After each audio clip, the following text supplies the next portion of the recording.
what are some of the greatest challenges and the greatest benefits to your line of work right now? I think one of the challenges is the society and the culture in which we work in. We place a high degree of value on productivity, accomplishments, overworking our employees or being overworked. We tend to see those as a litmus test of whether we're doing well and we're successful. So I feel like in that culture, to prioritize ourselves, our well-being, our priorities and values, it is going against the grain. And so when you're saying something along the lines of, I'm sorry, I don't work on the weekends, I don't answer email on the weekends, people say, what? In this country? That's unheard of. And so you're battling this norm. And I'm hoping that eventually folks like us that are being transparent about the importance of prioritizing our values that do go against our cultural norms maybe might shift the norm, or that they might be more supported in a culture that really highly values productivity and producing, accomplishing, when it is really detrimental to our health to be doing so at the rate in which we're sometimes expected to. Yeah, very true. I think those are really the biggest challenges I would agree with. The culture where we live. Many of the times where I had to place boundaries was because I was going against what everybody knows. For example, in the past over 10 years now, every job that I took, I asked them to give me a weekday off because my husband works in sales. So he's almost never off on weekends. So before I would take a job, I would say, this is one of the things that I need. My husband is off on Mondays. I'm going to need every Monday off. I'm okay working 4 10s. At the time, that first job where I was bold enough to make this request, I was a newlywed. So they thought, she must be crazy. Don't you want the job? And I do want the job, but I want to preserve my marriage. It's really being comfortable going against the current because you know your values, you know your priorities. That's how you deal with those challenges. For me personally, being an independent consultant, I would say we're in a profession where we've learned to work with teams, and I'm really big on collaboration. I love working with people, but sometimes it feels lonely as a business owner. So the way I deal with it is having this type of conversations. I was so glad when I heard Heather on the podcast. We have so much in common. And I'm glad I was comfortable enough to just reach out and see, is she going to reject it or is she going to be open to it? I'm glad she was open to it. The loneliness is a big challenge, I think, because sometimes I want to have someone to bounce ideas off of. And I'm just very thankful in my consulting practice. I have an associate. We get to bounce off ideas off of each other. So I don't feel as lonely anymore. Just finding what works for you when you deal with the challenges. The way that I'm coping with it is having mentors, having coaches, and like I said earlier, bouncing ideas off of other infection preventionists who have expertise in consulting, and it works. I love this common theme that I keep hearing from you, Carole, about not doing it alone. We try to do everything by ourselves. And especially as consultants, I am learning this as a new consultant that I can't do everything. I learned this when I was working during the pandemic and I was trying to juggle working 16-hour days, taking care of my kids and doing the laundry. And I said, this is crazy. I can't do all of this.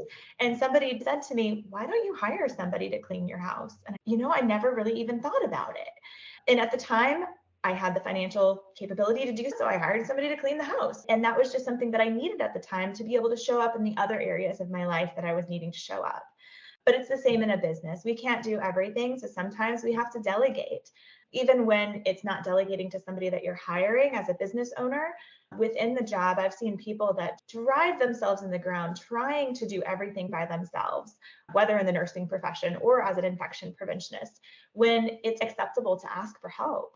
Whether in our personal or professional life, we can't do everything. We're just one person. So I keep hearing this common theme from you that I had to learn in my own life, that it's okay to ask for help. And truly, we go farther when we go together. I love that proverb. It's if you want to go fast, go alone.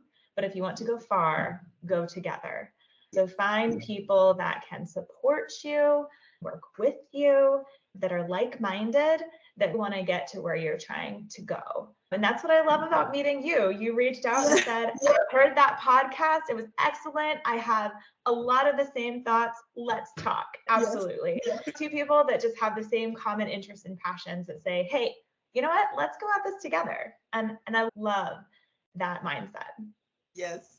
And now that you mentioned that, I also want to give a shout out to Hannah. It's just really helpful to work with other people, and she has so many strengths. Just getting someone to help you with social media, help with other administrative tasks, it takes so much of a load off, and I'm able to deal with the other challenges, learning how to manage it all in a healthy way. Thank you so much, Carole. I really appreciate that.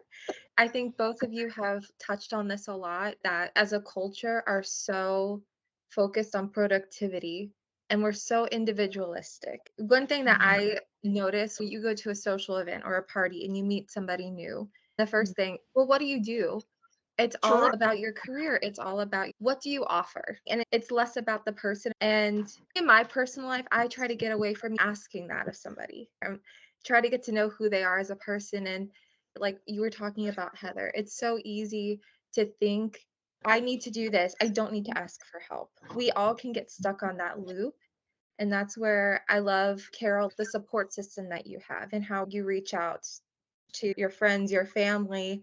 You have this sisterhood that you've surrounded yourself with, and how we both professionally and personally need to really build these teams around. And we've seen how it works better in business when we actually have productive teams where everybody is equipped and everybody is trained and we all support each other, but that also works in our personal lives too. Yes.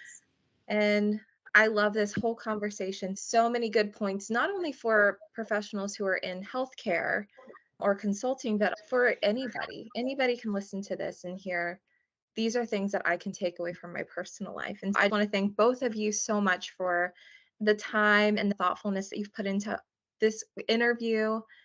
I have thoroughly enjoyed hearing from both of you so much. And if either of you have any closing things to leave us with, then I'd love to hear your thoughts.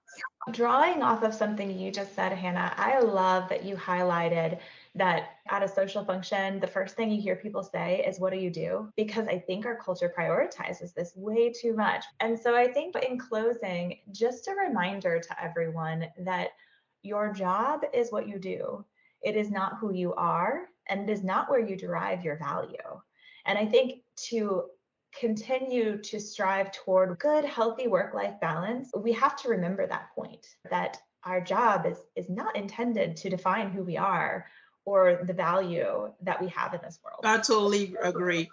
My closing comment will be just reminding everyone you cannot do it alone, so you shouldn't be doing it alone. We all have our strengths and weaknesses. So where you are weak, trying to accomplish something, find the people in your circle who are strong at it and find a way to work together, whether it's in business, whether it's in personal life. As infection preventionists, if you're alone, you're working by yourself, reach out to your community. And as consultants, see if you can work with other consultants. You have a project you really want to work, and you know, I have these 10 deliverables, but the last 2 I know nothing about. Who in your network would be happy to pick that up and work with you? As Heather highlighted, if you want to go far, do it with other people. You get burned out if you decide not to collaborate. In healthcare, it's a very collaborative profession, but it really goes for any profession, anybody in their personal or professional life. I love how excited and passionate both of you get talking about what you're doing. And it's very evident both of you are doing what you love. And I want to thank you both for the time that you've spent today. And I think this is such a important conversation to have and to keep having. And that's how change happens. It starts with us. So thank you both so much.